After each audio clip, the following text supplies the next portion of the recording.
was 18, finished school, terrible when it comes to academics, but all I ever wanted to do was radio. It's all I was the fat kid on the bike chasing the Black Thunders for a free can of Coke. And I'd run into McDonald's and throw CDs to everybody in McDonald's and say, here's a free CD, I need you in the car park in 10 seconds right now. And we'd do the cross. And then at the end of the night, we'd get in the car to go home. And he's like, how's your night? And I was like, oh, it's a little bit stressful there for a while. We used to be at KISS, and they networked Kyle and Jack, and we're about to be out on our arse. They weren't telling us what was going to happen, and this is like October. And I'm like, well, what's the go? The rumour's true. Are we out on our arse in 3 months? We started enrolling the kids in schools on the Gold Coast. Feeling extra excited about this one today. Oh, yes. I mean, I'm ready for a laugh. I'm ready for a giggle. We've got probably the host of the biggest breakfast radio show in Australia, Jase Hawkins. Welcome to the dos&d show. Yes, Jase. Ratings are out in 2 days, so I'm not sure when this one goes up, but let's just a radio show, maybe not the biggest. Well, when we had one of your co-hosts, Clint Stanaway, on the show not too long ago, he was very quick to correct us as Melbourne's #1. So let's roll with that because you guys have been absolutely killing it. But thank you so much for joining us. Thanks for having us, boys. Mate, we've been so excited for this, and it's lucky you're just only not far up the road. I'm literally, 1 street away. Yeah, so how good. But, mate, tell us about your morning. How long have you been up for since the crack of dawn this morning, and what does your day look like? So, look, to be honest, we're going a little bit later now than what we used to. Pre-COVID days, I used to be in there in the 4s, like the 4 o'clock hour. And then when COVID happened, they didn't want anyone in the buildings. So not awake, in the building? In the buildings, somewhere in the 4 o'clock hour. Wow. And then when COVID happened, they put in studios in everyone's houses, except I got 3 young kids. So my wife was like, there's no way I'm going to try and keep kids quiet. You got to get out of the house. So I was allowed to go in. One of our producers who was answering phones went home to her family house in Adelaide, so the phones were diverted there. Video guy was in Wollongong. So because they just didn't want anyone in the building unless you had to be, you'd get in just before 6 and have to leave bang on 9. And then obviously after COVID, we're like, well, let's not go back to the 4s. Like this seems to be working. First alarm 4:20, and then 4:40, 4:41, 4:42. What is the biggest challenge when it comes to breakfast radio? I don't think it's the hours. I personally find it's the news fatigue. You are constantly getting across news. So I'll get up 4:40. 90% of the show's planned, 95%.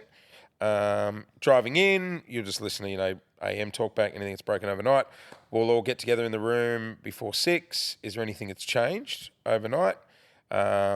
Yes, no. Oh, yes. All right, it's a big story. Let's bump the 8 o'clock guest to tomorrow. Or can they move now till 9 and we'll pre-record them because we need to bring in this topical guest? You'll still change the show as the morning's going. Even if the 8 o'clock set and say you guys are in for an 8:10 interview, right? And Peter Dutton accidentally knocks out a kid. So because it's the big news story at the moment, now we need to try and bump you guys down 10 minutes if we can get someone in from Dutton's camp. 9 will finish, then we'll go into post-show meetings where you're pretty much doing briefs for clients and that sort of thing, paying the bills. Then we'll go into guest meetings where there'll be a guest producer that pitches all the guests that are floating around. We'll record a podcast, some promos, on average maybe out the door 11:30. Wow. Then I'll go home, chill for a couple of hours, wake up, I'll go get the kids, and then the producers will send out a top 5 email at around 6, which are the 5 stories that are broken since I left. And we'll literally go through that, say what stories we like. I normally reply with ideas. Then I'll go off, get the kids ready, and then at 8:30 jump online, see if anything's broken in the last 2 hours, and then go to bed. And then repeat that till Friday.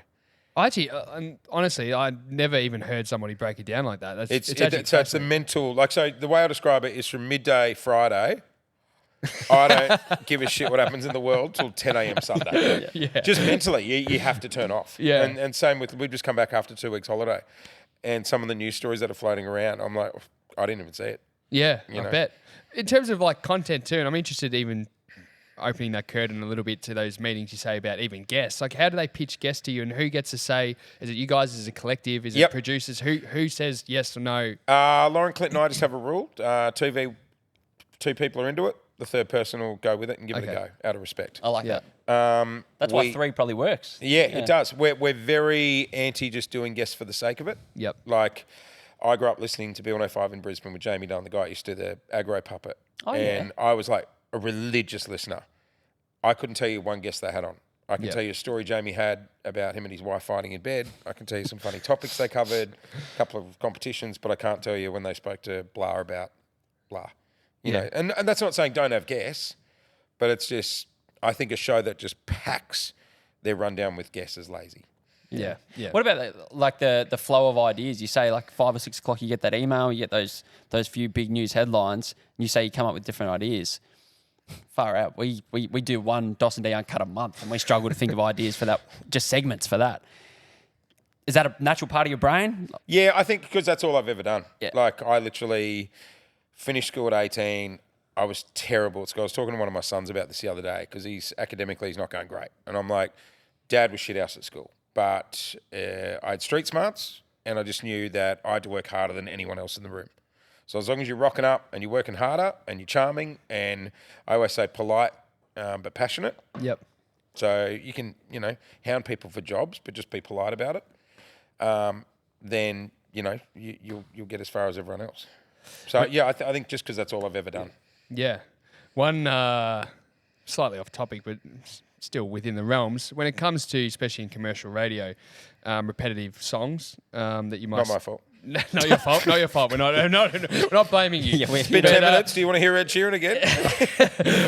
I would love to know. I've always wondered when you throw to a song and this is you've heard it for the 5th time this week and everyone gets enthusiastic and then mics hopefully get turned off. Do you go fuck not again?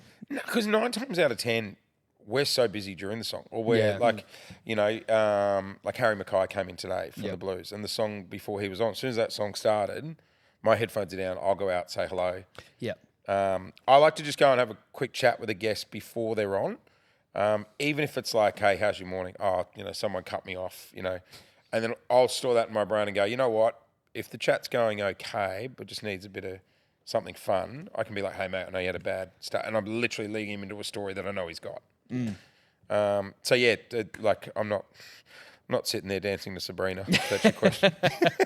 What? I know we don't want to stay on the music topic for too long, but what are some? Is there any over the years? Oh, wow. Are there any songs that you just heard way too many times? Look, I'm not great with knowing big celebrities, and the one that keeps coming up that everyone loves giving me shit about is we got offered an interview with Rosé, who's this girl that sings with Bruno Mars, Apata. The Apata. Yep. And this is at the end of last year. Now, keep in mind, it's our second last day, and it's like any job. You've switched off. Yeah. Holiday. Like we're looking at 6 weeks holiday, ready to go. And I'm like, oh, yeah, let's do it. Okay, we'll roll tape. She was a Melbourne girl. It's 5:30 interview. Oh, like it's the last thing I want to do before a show because I just like being in the live routines. Coming up at 6, I don't want to think pre-records. And the producers, God love him, the guest producer had done all the bio. There's a big sheet here with Instagram followers and stories about him, and I didn't look down. And the interview started, and she pops up on the screen, and I went, well, haven't you come out of nowhere? And you could see the look on her face and the pause, and she goes, I've come out of nowhere? And you know when you know, I fucked up. And I went straight into damage control going, well, on Melbourne radio? At the end, the producer walks in and he's like, have you looked at the sheet? And I'm like, and I look down and it says she was part of one of the biggest Korean pop bands and she's got 150 million followers. Yeah, just out of nowhere. And I can still see her face to this day. Like, I've come out of nowhere. There's one thing doing long form interviews like we're doing now where we can chat and we can be loose and it might be an hour, 45, whatever it may be. We can just talk. But when you're doing short form interviews on radio and you have to keep it entertaining, I don't know if you think about, if you might not even at all, but if you're thinking about engagement, if you're thinking about what the listener thinks, tell us a little bit about that art of short form interviews, especially when you might have a commercial break smack bang in the middle. Lauren, who I work with, Lauren Phelps, has been very good in just teaching me to relax a bit and be a bit more in the moment because I panel the show. So, I'm the one that keeps it on track. She's taught me to just, be in the moment a little bit. But then still my job is like, if we're getting to the 8-minute mark, even if it's a great chat, I've got to sit there and go, okay, the show's now running 8.5 minutes late. We've got Elbow coming up at 8 o'clock, which is now meeting into the time I've got for him. Also, the Elbow chat now is going to go to her at 8:15. Kids in the car. It's not really the audience we want at that point. I need to wrap this up now. So you are constantly thinking that. say if Elbow comes on, no, he wants to talk about, I don't know, health tax. We don't want to start the chat like that. It's going to be terrible. So it'll be like, Elbow's joining us. Hey, I know you want to talk about health tax, and I want to get to that in a sec. First, though, I heard what happened on the way in this morning. And then, so it's just telling the guest, mate, we're going to get to your bit. It's good, but let's just have a bit of fun at the start. Yep. What's the great man like, Elbow? He's fine. He was when Scott Morrison was PM, Elbow would come in, and I remember Lauren and I just going, "Do you guys text each other or whatever?"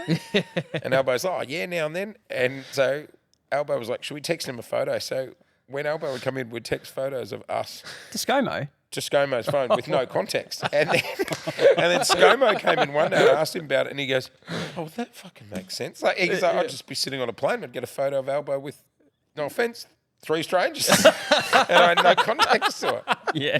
So I did love the, like, you know, he's Yeah, an I love everyday guy, and it's a bit of fun. That's good. It is funny though, like when, you know, Dutton or Elbow come in, it's like the feds arrive first.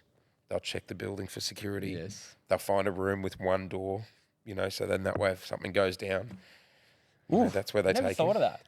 Well, what were you talking about with Wizard Watson? What was it? Well, so Nick Watson, is he now a regular on the show? Yeah, he's a great lad. Yeah, he's a regular on the show, and He's so young, man. he geez, he's playing some good footy too. And yeah, the clip that I saw was you guys stitched him up with a couple of questions to not stitched him up, but Elbow was on the phone. Yep. Dialing into the studio. They prepared Nick with a couple of questions. One question in particular was about the tariffs and how the tariffs are going to affect. Nick Watson's asking. Yeah. Yes, and it's obviously it's not it's scripted. It's written. He's read it off. Clint gave it to him during the song. Okay. Because we're like, we don't want to hang you out to dry. Just to go back a step, how it started was when Nick first came in, because he's 20 years old. Baby. Like, and we're like, "Thanks for coming in, Nick." Hey, and then I was like, "Coming up next, Melanie C from the Spice Girls is going to join us." And Lauren could see his facial reaction, and she just called him out and was like, "Do you know who I'm talking about?" And he goes, "I haven't seen that movie." and he was. I mean, there was a serious. movie. There was a dead movie. serious. So we were like, "Well, let's have fun with him when Elbow's That's on." amazing. That's so funny. But And yeah. maybe you expand on it. Yeah. Well, Clint said, "Look, I ask him about the tariffs, just so that way you've got a political." You're And included. Elbow gave him the answer, and God love Nick. 'Cause he's such a nice guy and just so innocent. He's like, "I didn't understand a word of his answer." It was so. I think he honest, didn't though. understand the question, to be Yeah. honest. Yeah. Well, we did say we wanted to give, relatively early in this podcast, just maybe a couple of clips Sammy's got prepared, just to give for anybody under a rock that hasn't that doesn't tune in. We can just The give, entertainment and the fun that they bring. yeah, we want to get. Well, you don't. You're quite open that you don't listen to commercial radio, so that's fine.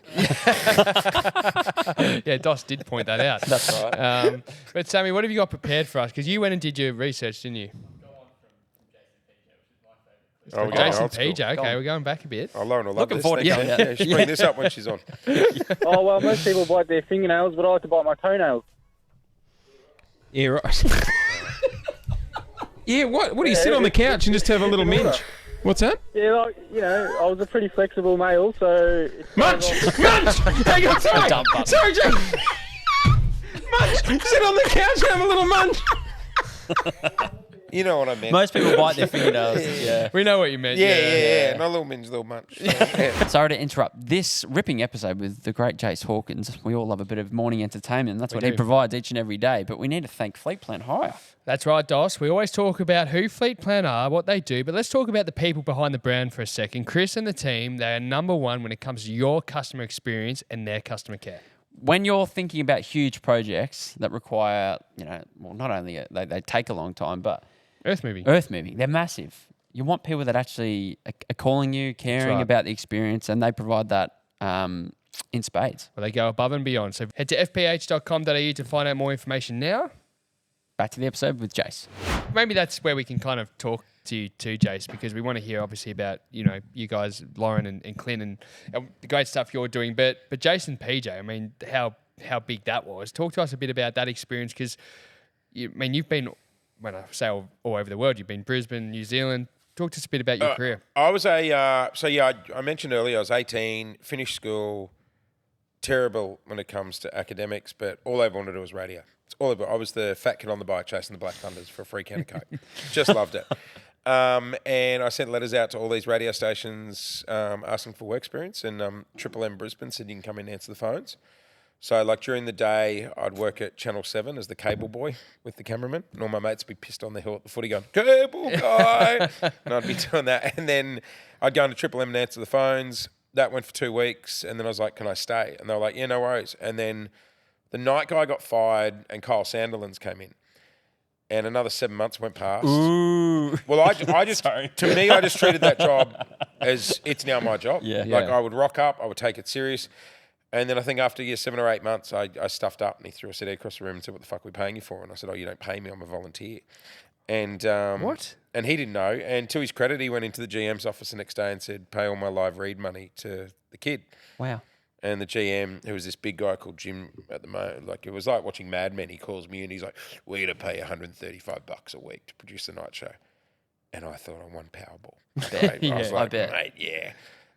What a feeling. Oh, it was great. It was awesome. So I did that for a couple of years, and then Kyle moved to Sydney to replace Ugly Phil and Jackie O, the night show, and he said, come with me. So I moved in with him down in Sydney, and at 18, when all my mates are going out on the piss in Brisbane, I was down in Sydney just working my ass off. And did that. Eventually got on air. I'd go and do stunts for the Hot 30, go home at 10 o'clock, have dinner. Kyle would light a joint and I'd go back in and pull the mid-dawn. So I'd go on air from midnight till 6 and then go home, sleep for a few hours, then go and do it again. Wow. And just keep doing it. Yeah. It sounds like it's just a real...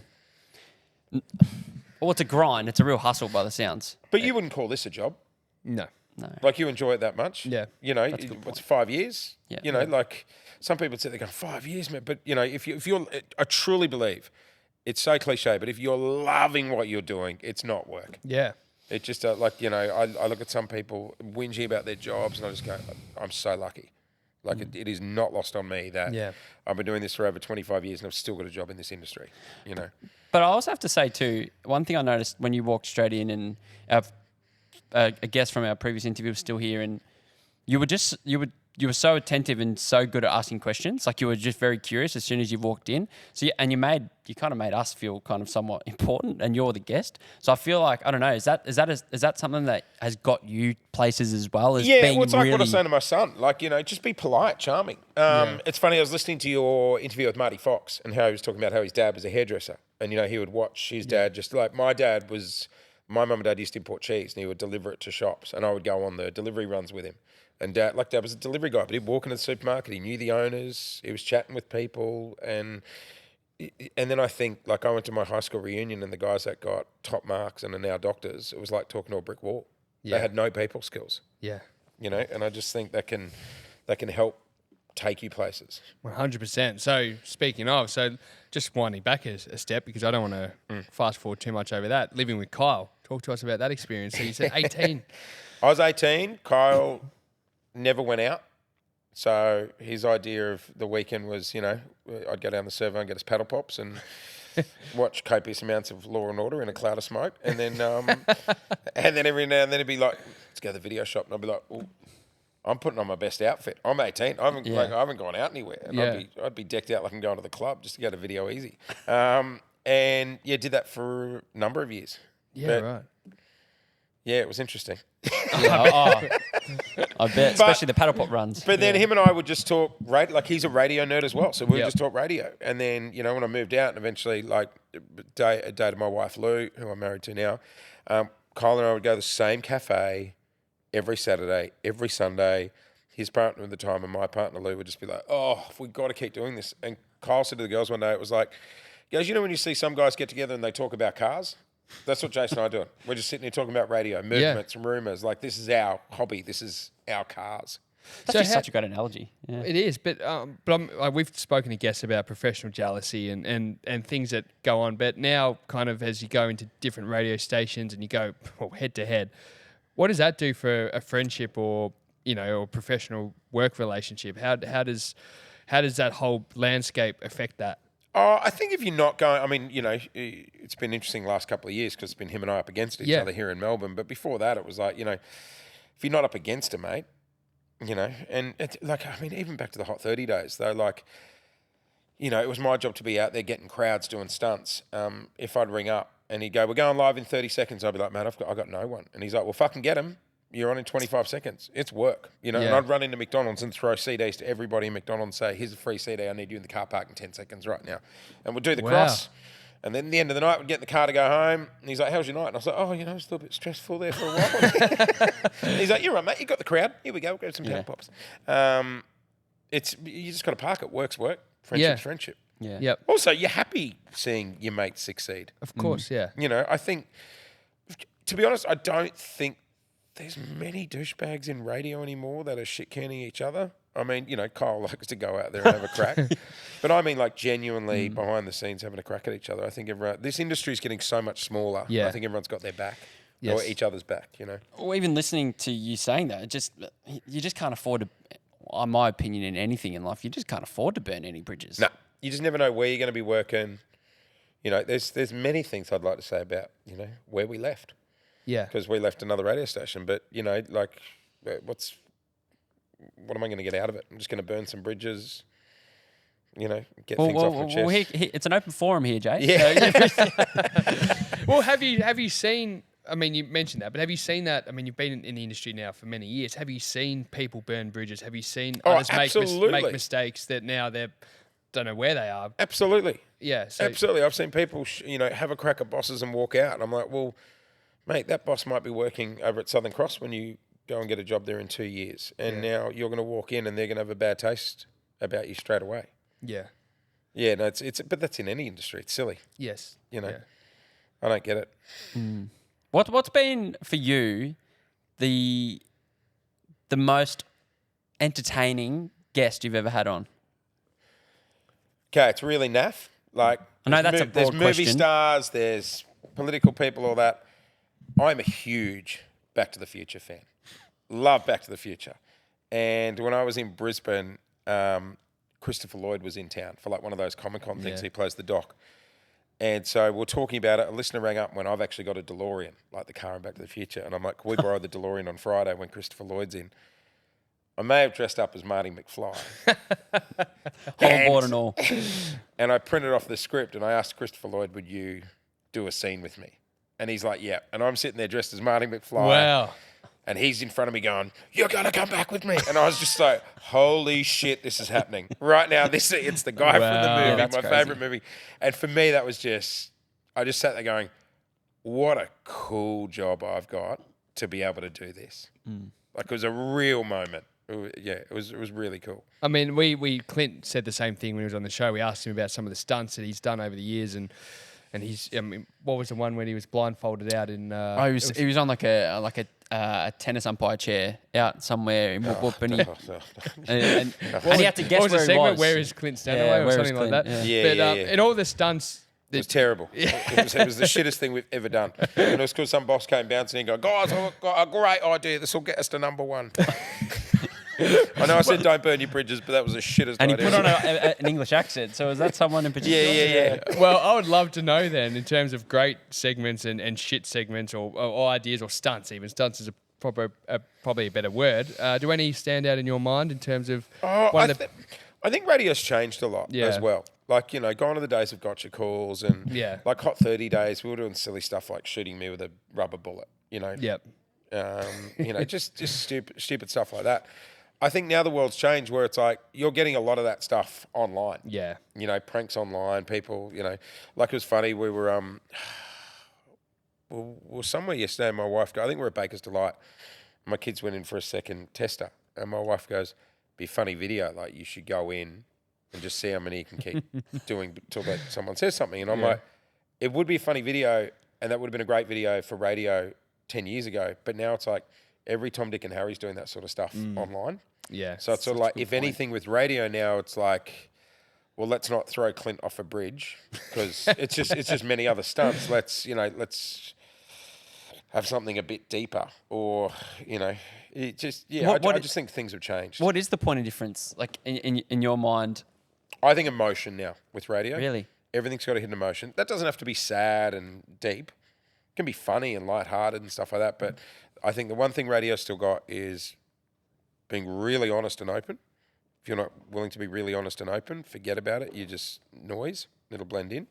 And you've got to strike an emotion. Where do you see it going in the next? We've talked a bit about the past, but where do you see it going?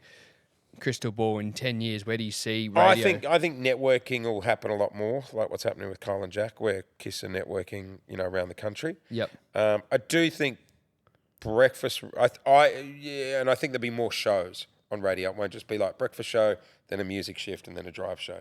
I think it'll be more shows. Okay.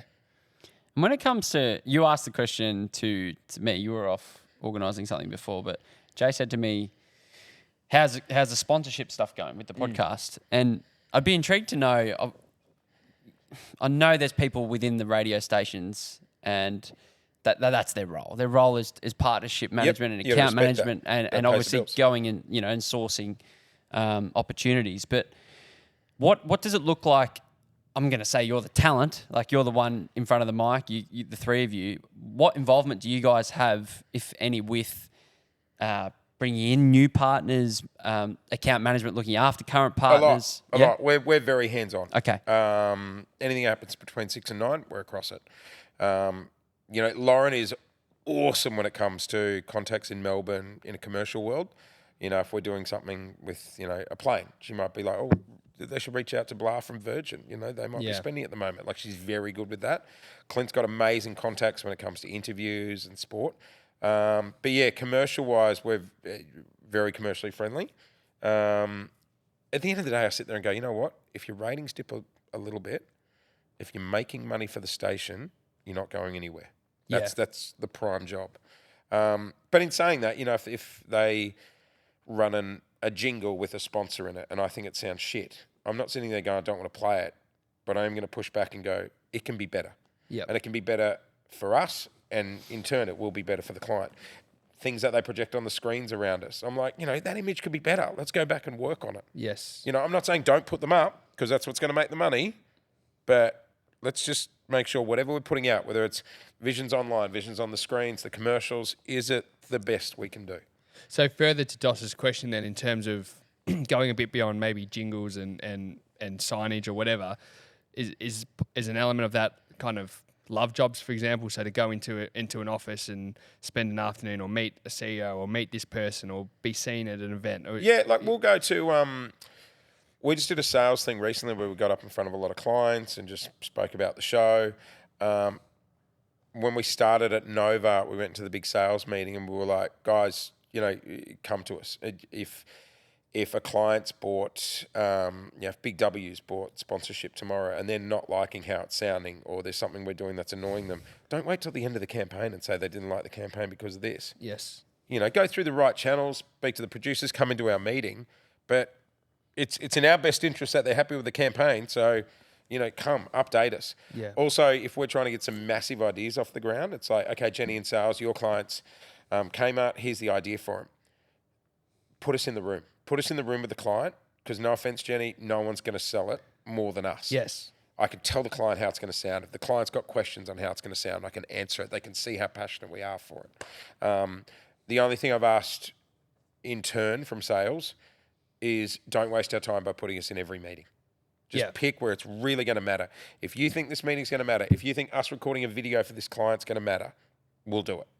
Can I just ask one more on that? Mate, go for it. So, I mean, and it's a different landscape, but we were lucky enough last year we interviewed Howie on the podcast over at Listener. Yep. And we'll talk about podcasting, radio and podcasting, the differences, especially the commercial aspect, the sponsorship aspect.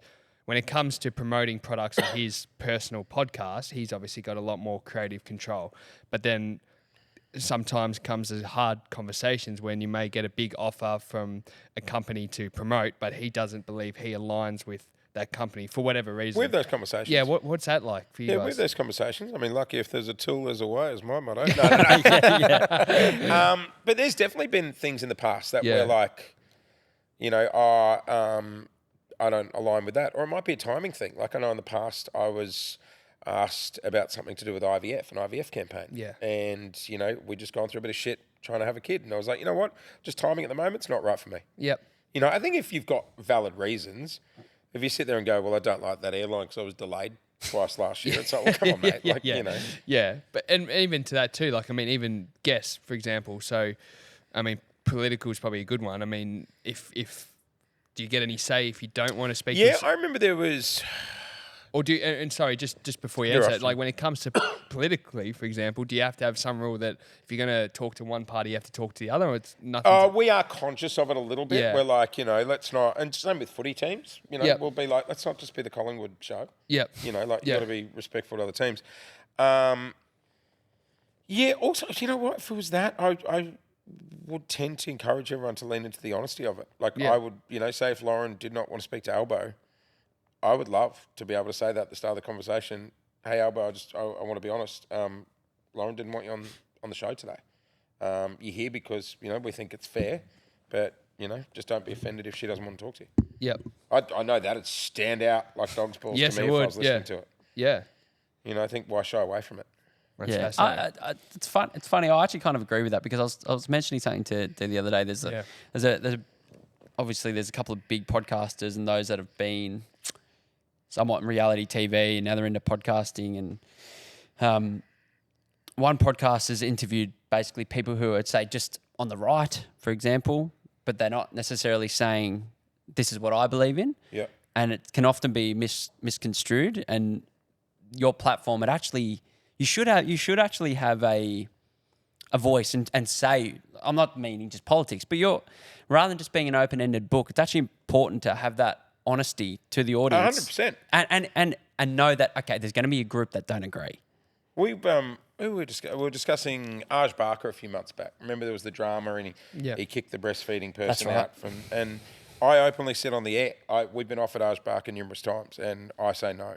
Because back in Brisbane, I interviewed him 10 years ago and people change. But, I was new in breakfast and he came in wearing glasses. He just brought his mate into the studio in a live interview. And it was a real power move. And I just felt so intimidated at the time. And I thought, screw you, mate. Yeah. And I just hadn't heard any good stories since then. So I was like, well, no, I don't want to give him 4 minutes promoting his show. I'd rather hear a funny story about Clint or Lauren at the shops. Yeah. And I openly said that when we were talking about it. I don't think come out and be mean to people, but be honest. Well, I mean, I would love to ask this too because this is something we found as well, and it's almost like if you use a term like fence sitting, right? It doesn't have to be as deep as politics or anything like that, but anything that could happen to Aj Barker, that is a great example there. But when we started, we used to sit on the fence a lot, right? Rather than give an opinion. And no one really I think gives we a still shit. do sometimes. Sometimes we do Yeah. too. Yeah, but nobody gives a shit what we think anyway. But having said that, we found that we would get much better engagement. People prefer listening.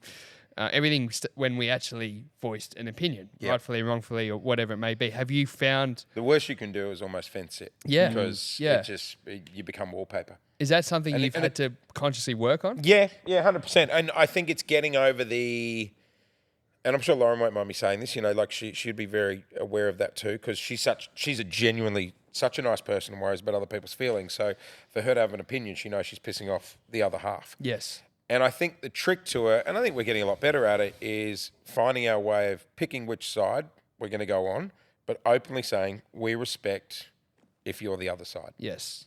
Me giving this opinion doesn't mean you have to change yours to suit mine. Yeah. But if you just get on and you're like, she's all right, she's a nice guy, you won't remember. Yep. If you got on now and was like, screw you, Jase, I've seen him, I've had interactions, he's a nice guy, that's going to stand out. Yeah. Yeah. Yeah, it's harder for us people pleasers, It is. Yeah. It really is. 100%. Oh, God, I had a question to go with that and it's fucking gone blank. Well, while you ponder that, I was going to ask you about building relationships now with your with your on-air host. So, talk to us about when you and Lauren started working together, and then building the friendship, and obviously what you've now built now, this huge show. Take us back to the origins. The team will give me crap because they're like, oh, here we go, the old man speaking, especially if we're on a night out. Because I'll be like, guys, you don't know what we got. Like, this is, it's right in the bottle. Like, you end up working other shows, everyone hates each other. Like, like the producing team and everything. I hold our show and our whole producing team. They're it's our family. I'm very, very fiercely protective of them. And it is very rare. I've been doing it for 27 years. There's only a number of shows that, I've had that click with. Yeah. And you don't have to be best friends with someone. When I met Loz, I was working with a girl, PJ, from New Zealand. when we moved out from New Zealand, I would only come if we got to bring all the producers and our promo person. And when we all left New Zealand, it was a package deal, or we're not coming. And they hired the whole show, and everyone's family came to the airport. We're all on the same flight. All my kids knew the team. Like, this is my life. It's not work. It's not home. It's all mixed. And, sometimes people don't like that, and sometimes it can be hard, but that's me. Take it or leave it. Then when PJ left, we were like, okay, we need someone. I'd never met Lauren. I'd seen her doing Weather on the Today Show for a number of years, and I really liked her, and there was just something about her, and she was very Melbourne, which is what I was looking for. Yep. I'd never met Clint. I had no idea Lauren and Clint were really good mates. So when I was suggesting, I reckon we try this Lauren girl, then when we decided we're going to get Lauren, they said to me, any ideas for news? And I'm like, well, I really like this news guy. I had no idea. They're having a conversation with Lauren going, who would you really like to work with, as well as Jase? Well, I'd really love to bring my best mate, Clint. I think it'd be good news. We had no idea. And when we first met, we did a demo in a hotel room, which sounds seedy as hell. And Depends what kind of hotel. Well, it was the Park Hyatt. And she met me there, and I've come downstairs, introduced myself. She's gone up to the room, and there she is sitting on the end of the bed with a microphone like this. Imagine this. Yeah. We've just met, and we're in a hotel room recording a demo. Wow. And it just sort of clicked, and you could not get two more different people. Like the day we went, this is funny. The day we went number one, she FaceTimed me from Greece with Matt Damon. I was with my son at 10 Greek plates picking up takeaway. You could not get more different. Yeah, wow. But I think it works just because we respect each other's life. We don't want each other's life, but we respect it. Yep. Like Loz will go, what are you doing today? And I'm like, it's my 11-year-old school drama performance, the whole school. It's Alice in Wonderland. And she's like, well, let's go. And I'm like, you're not coming to Brighton Town Hall. And she's like, yeah, I got nothing on. Let's go. Felix would love to see me there. And I'm like, okay, meet me at the Sandbelt. And I walk in the Sandbelt Hotel, and there she is with a large Chardonnay going, where the fuck have you bought me? And off we go. And she came to my kids' drama production. Wow. So it's like, It is a family. Yeah. all the kids know her.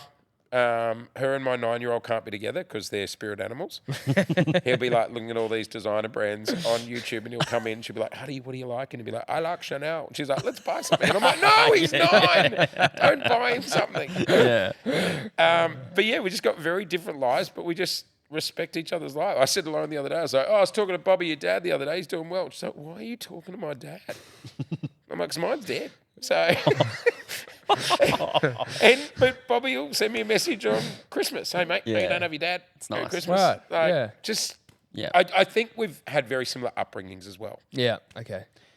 Hearing you talk about the team and bringing the team across with you, and we're a one package deal. I love that, and it reminds me so much of sports teams, Yes, and head coaches or managers, and that there are. Yeah, that if you want me, well, you gotta bring my fitness guy, and you gotta bring my assistants, and you gotta bring everyone else with us. It's not an ego thing. No. It's just because and funnily enough, Kyle was the one that taught me this. Every single Friday night when he was doing the Hot 30, every Friday night, everyone would go to Kyle's place. You'd bring your partner. So everyone's partners knew each other. So then that way, when you're traveling, it's like your partner's not going, where are you going away with? Your partner knows everyone. Your partner's probably out for dinner with that other person's partner. And then the way I look at it is like, make them shareholders in the show. Don't make them feel like just a production person, because if everyone's felt like a shareholder in the show, then everyone fucks up.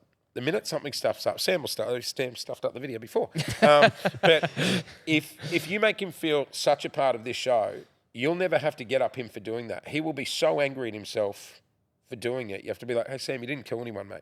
Let's just not do it again. He cares that much. He cares that much. You know what I mean? Do you feel that way, Sammy? Or maybe Sam was a bad example. But we'll do stuff like, we had to go to Derby Day for a PR point of view. And we'll go, okay, cool. We'll go to Derby Day, do the whole PR thing, the wanky tents and stuff.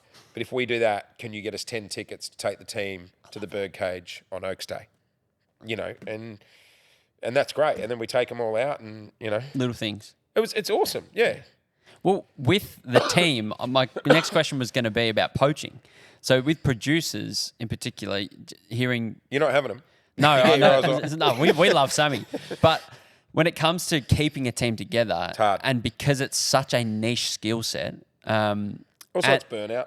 Small industry. You know. true, exactly both of those. Have you had any experiences where key parts of your team have left, and you probably 100%. haven't want them to leave, but what do you do? 100%. Like back in the PJ days, we had the same as what we've got now, that core team. And then, after about 2 years, it's like people want a new challenge, and if the person above them, the executive producer's not leaving, then what are they just waiting for him to die? So people do start, getting job offers and stuff. You got to be proud because people are only plucking them because they're good. My only thing, and I always say it to the team, I'm like, hey, don't ever be shy to come to me and say, you want to go somewhere or you've been offered something. All I would ask is if there is something we can offer you here, whether it's money or a different project or something else, give me an opportunity to try and have that fight and get it for you. I love that. And if I can't, I'll drive you across the road. That's nice. In a similar kind of world, this was actually advice that was given to us by a friend of ours, and it was really, really good advice. And it was about getting into the industry, and they were basically what was presented to us was, opportunity if we wanted to go into the producing side of kind of radio and content. But they basically said to us, look, but you got to tell us what your ambition is. Don't take this if your ambition is you're trying to get on air. Don't try and backdoor your way in, and I'll push the buttons and I'll do the 5 a.m s and I'll do this, but really you're just waiting for that opportunity to grab the mic and be the talent, so to speak. Have you seen people that have tried to backdoor their way in, or do you have advice? Me. Yeah. Because I'm in two minds about that. Okay. I get it. I totally get it. Because when I first moved to Sydney, I was answering the phones. Yeah. And it was so frustrating. I'm answering the phones. I'm listening to the stunt guy ring in and do a shit cross. And I'm like, oh, man, I'd love to do that so much better. I could so do that. As long as you're still giving the job that you're paid there to do 100%, then I've got no dramas with you using that as a foot in the door. Because by me doing phones then, I had access to a studio. Yes. I could sit there and learn how to panel on the weekend. And then when someone was sick on a Sunday night, I was like, okay, hey, give us a go. Yep. Otherwise what? You're just going to keep waiting for someone on air to leave and a spot's going to, you're never just going to. Yeah. I'm in two minds. It gets you in the door, but you've got to nail the job you're there predominantly paid for. Yes. Was there a time, or if there still is, I don't know, but was TV ever a goal too? Yeah, I did a little bit of TV back in Brisbane. It wasn't my thing. Okay. I just love the immediacy of radio. I love that it's live. It's the TV things I did, I'd be like, okay, pause, all right, let's move this, let's move that. And I'm like, oh, let's go. It wasn't my vibe. And it's so funny because everyone I know on radio wants a job in TV, and then everyone I know on TV wants a job in radio. Yeah. If you weren't in radio, where do you think you'd be? My wife always says when we're at Westfield and we're walking along, we see the guy outside Michael Hill going, 20% off cubic zirconias this afternoon. She's like, it's you in 5 years, babe. Honestly, I don't know. And I don't even want to think about it. This is all I've ever wanted to do. So you never even had a plan B might be No, the wrong term? I didn't have a plan B. So you didn't, I school you didn't think I wanted... I distinctly remember being 12 years old, watching my dad fall asleep watching the footy, and then all the coins would fall out of his pockets, and I would collect all the coins and go to Toy World and buy a cordless microphone and then commentate the bike races down the street. Wow. That's all I ever wanted to do. That's awesome. Yeah. And, the industry's getting smaller, and touch wood, hopefully I've still got, a gig, but don't want a backup. Well, why think about a backup? Then that's energy spent not thinking about what I'm doing. Yeah. and even now though, but if one day, say you get the arse, let's just say. Survey 2 days, man. No, I was going to say, you've built up such a profile that you could start a podcast next week.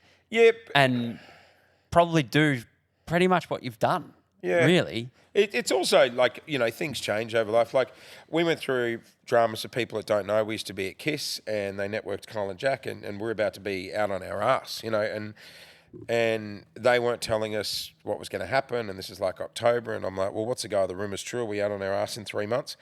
And it got so bad that Lou and I were like, okay, well, maybe we're just going to have to move back to the Gold Coast. We started enrolling the kids in schools on the Really? Gold Coast. Like, and mentally, that really screws you. You don't know where you're going to be in 2 months. You know, you're trying to tell your kids, oh, we might move to the Gold Coast. If we had to move to the Gold Coast and I had to get a job at a cafe to pay the mortgage, that's what you do. Like, I just think, you know, I'm at that point now where it's like I'm a dad of 3 kids. Sorry, my ego's got to take a step aside. You know, I've been very lucky that I've been able to do this, but, you know, if this dried up tomorrow, it's my job to pay the bills. So, you know, you suck it up and you do what you got to do. I'd probably do a cafe because then I just get tall people's ear off. Yeah. They'd be like, mate, good gear. Can I just have my latte? Yeah.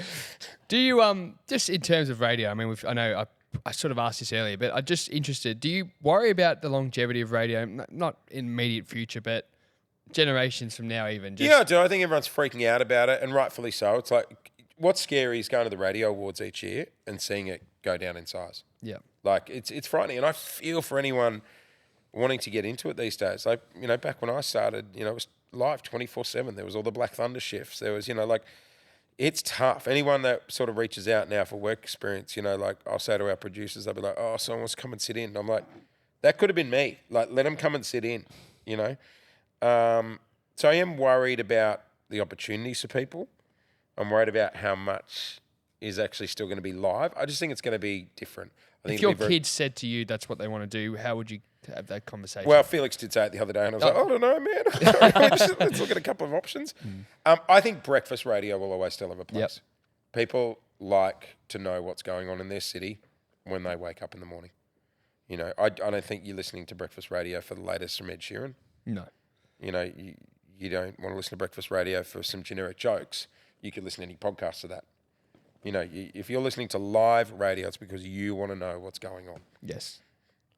I know Clint, he spoke about this when he was on, and I'd love to hear your answer to this question. And has there ever been a caller that's called in and shared the positive impact of one of your stories or one of your vulnerabilities as such? I know you've been very open on air about, you know, a few different things, in particular, you know, the loss of your parents, but Clint shared his, which was a lot more to do with his loneliness. Yep. And touched a lot of heartstrings. Was there something along the lines for you? I was trying to teach that to Lauren and Clint, like in radio, just because they come from a TV background where it's very presenting.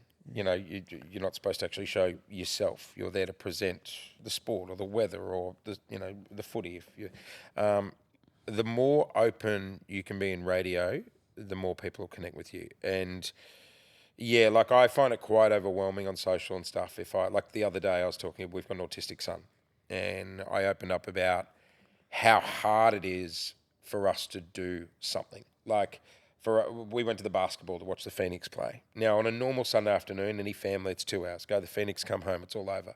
For us, that's a 3-day event. That's Saturday, lay low. We can't have too many people in the house Saturday because he'll be overstimulated. Then we're about to go to the basketball. We go to the basketball on Sunday. We're going to come home. He's going to be very overstimulated, so we just got to be aware. Sunday night, let's keep it low key.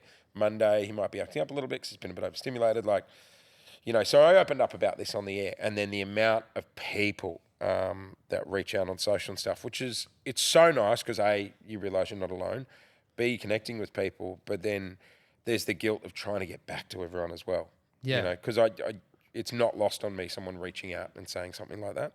I've definitely noticed there's a change, excuse me, recently with people coming up and saying hello. It's not like, hey, Jase, you know, like I'll be at the shops the other night with Huddy, and a lady came up with her daughter and was just like, hey, I just want to say, you know, I was going through a couple of shit weeks the other week, but driving to work, listening to you guys really changed my mood. And it means that, like, it is not lost on me the power we have in that job. Yeah. And, you know, to hear that it's bloody cool. It's cool we can change someone's day. 100%. I mean, sometimes it's just providing a distraction. Yeah. And it's very simple. like, and we're going through shit days too. Like there was Yeah. a day Lauren came in a couple of months back and her poor dog was having seizures all night and Lauren was a mess. And she's like, right, no, let's do it. And I'm like, no. Don't pretend everything's great. Like, you've had a shit night. That dog is your child. Like, be honest about it. And we got on and I said, you know, Loz isn't feeling it the best today. And she's like, no, you know, mate, this is what I went through. And the amount of people that reach out to her go, mate, my dog is my child as well. We've been through it. I'm feeling for you. You know, don't you don't have to pretend that we're in a great mood every day. I was literally going to ask about that because that's something that I'm sure that might have been different 10 years. I could be wrong. Correct me if I'm wrong. Yeah, I'd but put 10 it on years back ago, in the day, 100%. Yeah, it's like, and I feel like we probably do the same here. We come in and we always feel like we're going to be upbeat. And but fortunately, because we batch record once a month, this is a day we always look forward to. It's not every single day backing it up. So, but you still feel like whatever's been going on in your life, you just put it aside for a few hours. You have a bit of fun. But how do you? Yeah. But then that's to an element. It's faking it. Yeah, exactly. Of course. And that to me is the only reason I think radio will still have a place. Yep. If we never go down that road. If we go the other way and we're like, this is going to be the one medium that's going to be brutally honest today. Yes. And was that the way it was? Yeah, 100. And I think that's an age thing too. Like in my 20s, I was like, zing, zing, wing, ring, everything's great. Let's do jokes, Yeah, yeah. Now it's funny. We call it therapy on the air for some reason. I just go, it's my therapy. Yeah. I'm sometimes more comfortable talking about something really heavy and personal in my life on the air than I will be in a group at the pub. I understand. Yeah, I get you. I get that too. It's weird. I'm that comfortable in that room talking about it. And I think maybe because of over the years throwing little bits out and getting love back, like, hey man, we're in the same boat, it's just created a real safe environment.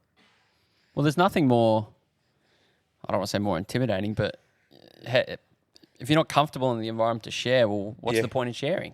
Even down to the songs. Like, God love them. Music directors and everyone at the radio station be like, new Ed Sheeran banger, guys. You sell the hell out of that today. It's going to go massive, top 10. And not Ed, because I like Ed, but there was a song we played and I was like, that is shit. and we came out the back and I looked at Laura and I'm like, I don't know about that one. She goes, that can go in the bin. Now, I know a music director on any radio station would drive off the road and go, the research. Not everyone listening to the show at that point's going, that song's sick. That's great. Be honest. And then a week later, we heard the song and we're like, it's quite grown on us, it's warming. But it's true. Like, when you hear people go, I can't wait to chat with that person coming up, I'm like, really? You're that excited? It's funny. We had somebody on the show last year who has been in radio for years and years and years, more of a traditional kind of DJ, and she was talking about pushing new songs. But do you ever wish you could have a bit of creative control? I mean, I know you said you don't listen to the songs, but do you ever wish you could have a bit more creative controls on the playlist and could just go ham? And we've started doing it a little bit now and then. Like the other day, Lauren and I just went on a rampage and just started playing an hour of Disney songs. But, and I could see the music director like, oh my God. But we're also in the back of my mind, like an interview where I'm watching the time and everything, I'm very mindful of it. Yeah. I'll go, okay, we've done this for 40 minutes. Let's make sure the next song is an absolute new song, which is testing really high and, break the rules. The rules are there to be broken. Break them as long as you have a good reason for breaking them. But those rules, so just for those that don't understand, because there are rules, what are the rules in terms of song? Like, so the music's picked for a show. Okay. But even down to, like, say if I'm about to give away $100,000 to you as a caller, right? Yep.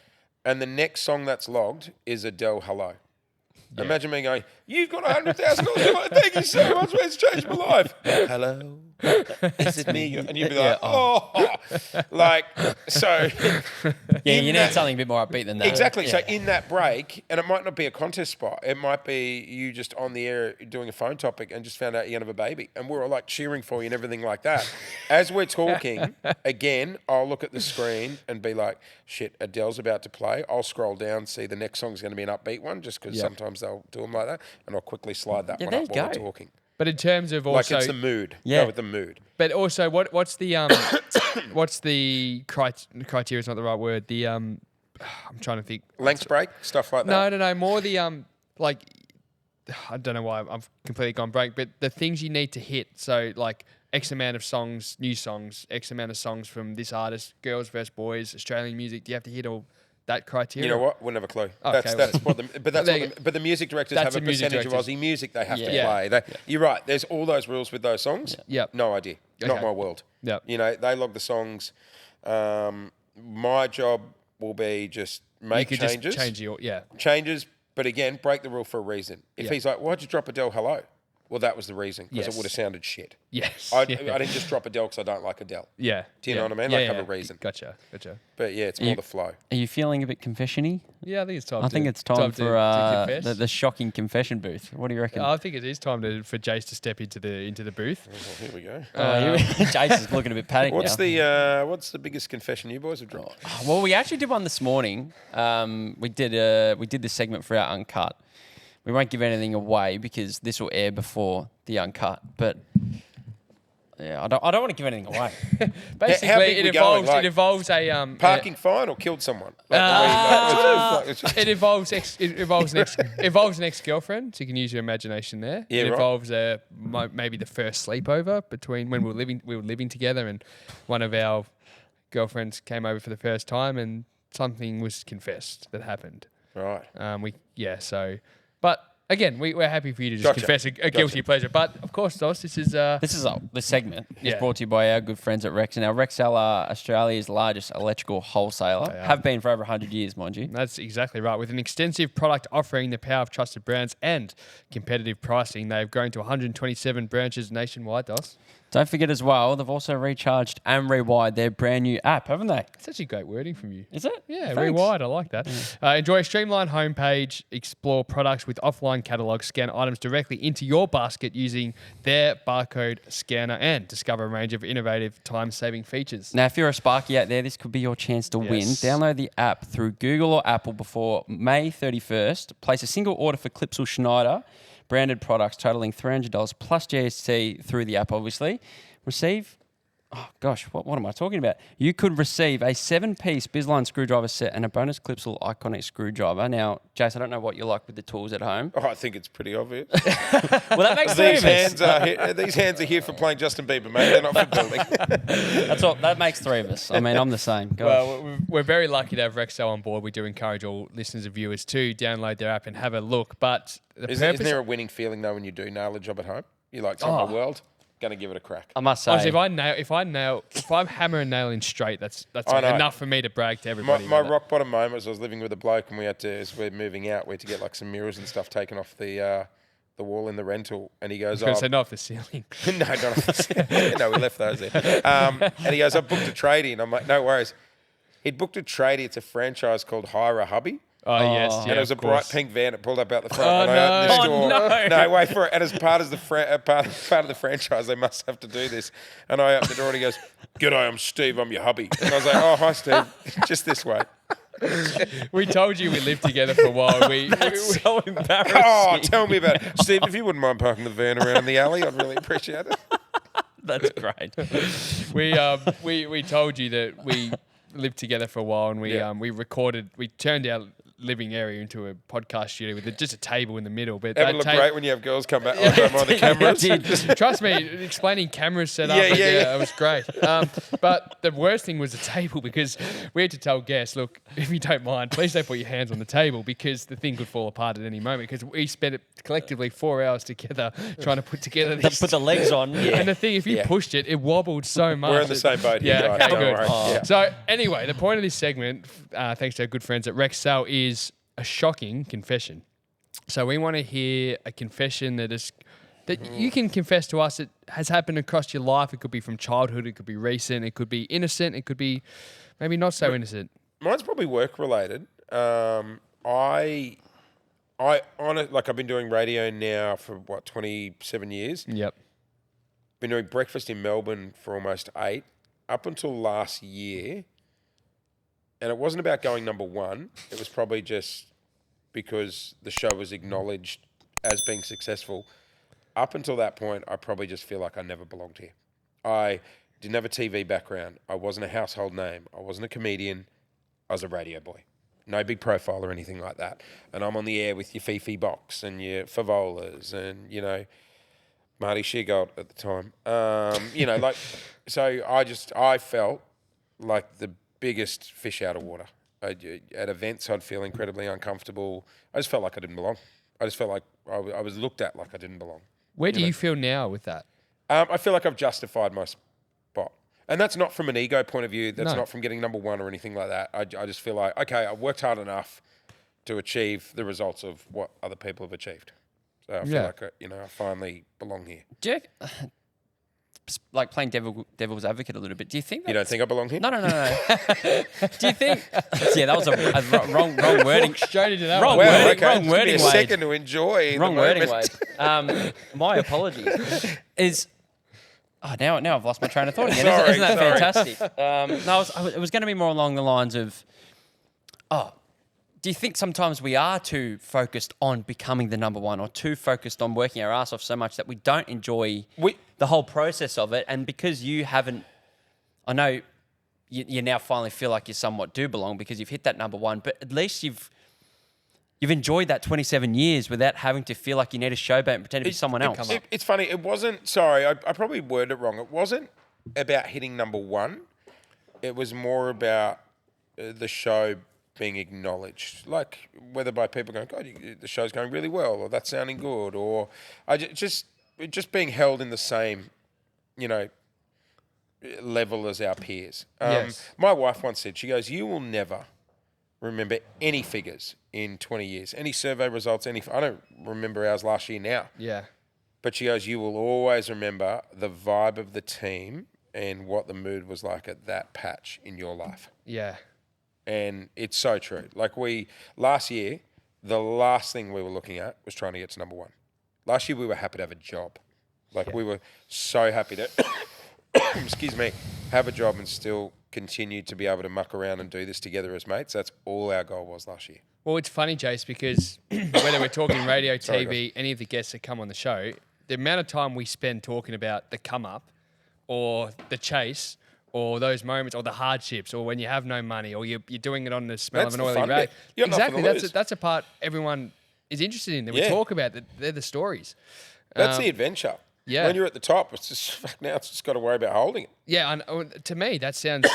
It always sounds more stressful. But because, you know what? On the flip side, we could be number one outright. If the vibe's terrible and we're not getting along and it's not feeling like work, then screw that as well. I'm too old to be in that environment.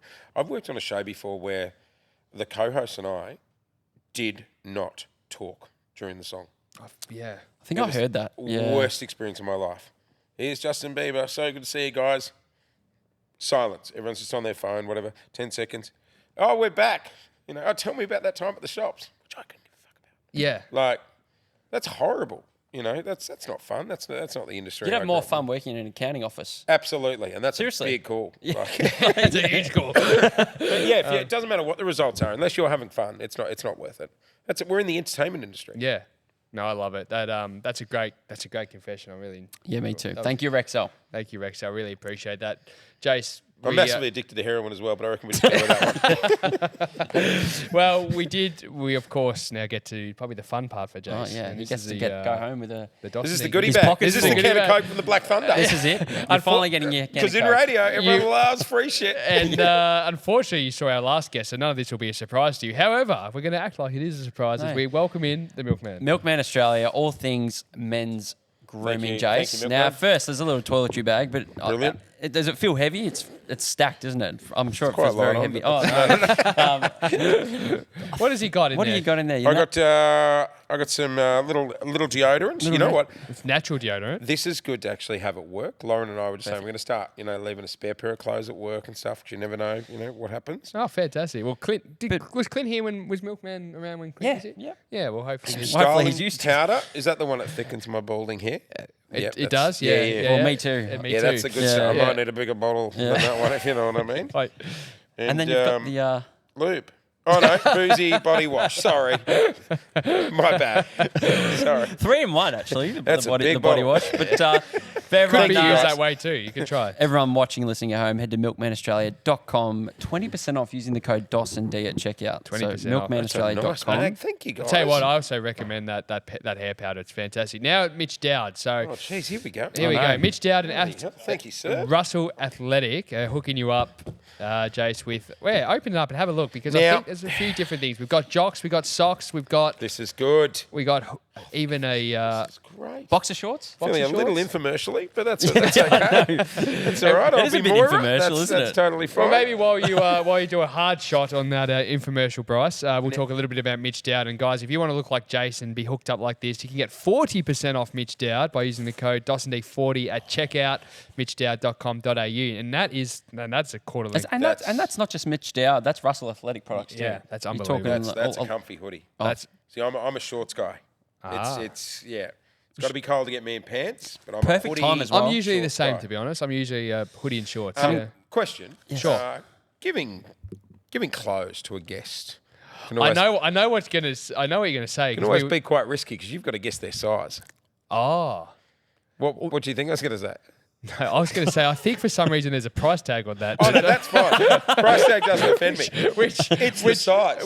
No. Well, this was you didn't see our original email. Oh, it would have been my fault. We did 'cause I sent request it. sizing, but we yeah. actually part of the email was just a heads up. We're going to do this segment. Also, let us know your size. Oh, why don't you do a weigh-in when we get here as well? Jesus Christ, guys. Call the show the biggest loser. Jeez.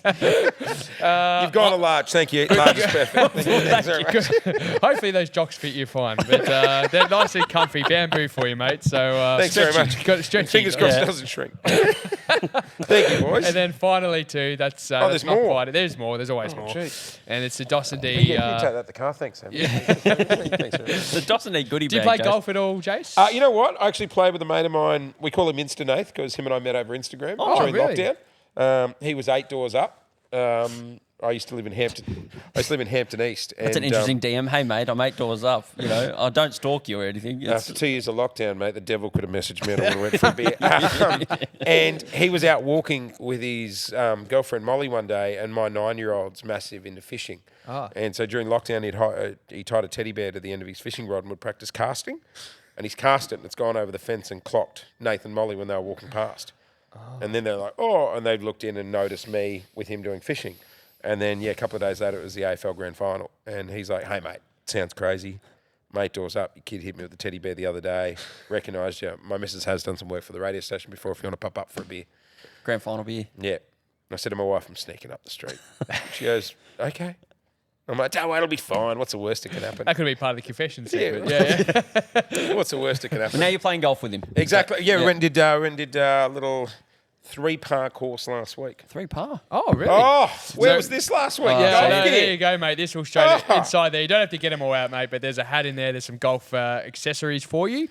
But A full tailor's made kit. That's incredible, guys. Yeah, it's Mary Poppins' magical bag over there. yeah, just never ending. Thank you, boys. The only final thing we do have to mention in there is actually a chance for us to give back to you, and you can give back to a primary school of your choice, Jase. Nah, We've kids got- get enough. Yeah, well. We don't have them, so we can't quite speak on that topic. But Readiness have jumped on board as well. Dos, you want to talk a little bit Yeah, about so Readiness are changing the game basically when it comes to mental health in the workplace and at schools as well. Think about it like this, every work site has a foreman on site. They are the spot or the people that are creating these programs and facilitating these workshops to ensure businesses and schools are basically doing the right thing and keeping people on track with their mental health and well-being. I love that. Absolutely. And just on your point, Dos, Readiness for Schools, which is a program that's in that goodie bag somewhere, is the most comprehensive wellbeing curriculum designed to build fundamental mental health literacy for Australian primary school children. They're rewarding you, Jase, with a free subscription to Readiness for a school of your choice. So you'll be able to donate that to 100%, mate. and you'll be able to make the choice. And if anybody, of course, wants to get that involved in your either business, your workplace, or your school, Dos, where do we head to? That's readiness.com.au, Readiness performance through well-being. That's Great initiative. Love it. Great initiative. But Jase, thank you so much, mate. It's been an absolute honour to meet Thank you you, and boys. chat with you. And congrats on this. I Appreciate it. was going to say, I know you're just starting out, just to shit stir you. 'Cause I know it's been 5 years. There's nothing better than hearing someone go, oh, good, Sometimes you stay we at do it. feel that way, though. But consistency is the key. And, 5 years, you're going strong. As long as you're enjoying it, keep going, honestly. And you guys have a very, very nice reputation from people that have come on this show. And, that stuff to me is priceless. So, good work. Well, Thanks, please keep that for us. Don't go. I didn't say what the future reputation will be like. No, we Good appreciate work, that. guys. Had a Good work. blast. Thank you, Jase.